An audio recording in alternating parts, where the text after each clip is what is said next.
You did get traded to New York, so you go from one big hockey market, right? Gretzky got there, turned it all alive. Um, then you get to New York, and it's a bit of a struggle, right? They don't have players to play with you just yet. But eventually, Neil Smith makes a move and gets Mike Gartner, and he's one of the all-time great goal scorers in the game, as far as I'm concerned. Amazing what Alex Ovechkin is doing these days. But without a doubt, he's one of the best. You have some chemistry with him, and also you get to see Brian Leetch and Mike Richter coming into their own. You spent 2 seasons in a game on Broadway. We'll get into that in a second. Tell me about your time there, where you earned the nickname Broadway Bernie. Yeah, obviously going from LA, it started being a hockey town, but going to Original Six team was special. Going to New York, they always say Madison Square Gardens, right? You got to play there. For me, it was Mike's first year and Brian Leach's first year, and I tell people when I get there, we're not even in the playoffs.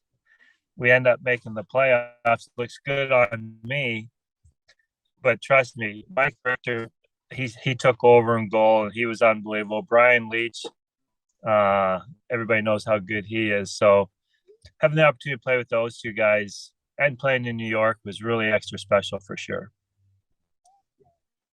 Let's talk about New York a little bit more, because once again, things are going really well. I know that you were playing through, you even had to battle some injuries too in New York. It wasn't smooth sailing, without a doubt. But again, you were the number one center.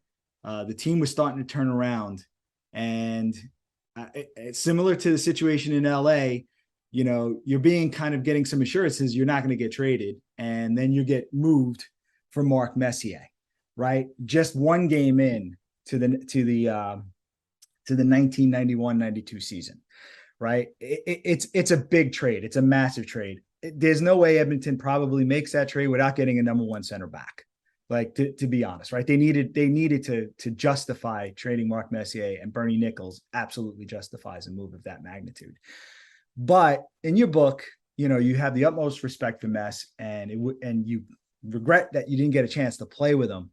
I will tell you, having followed that team day in, day out, living and dying by it, that season they didn't win the cup. They were very good. They didn't win the cup. And I kept saying, if they could have just kept Bernie Nicholls to be the second line center, it's probably a Stanley Cup championship season. Can you go a little bit into that trade and your thoughts on it? Yeah, similar to LA.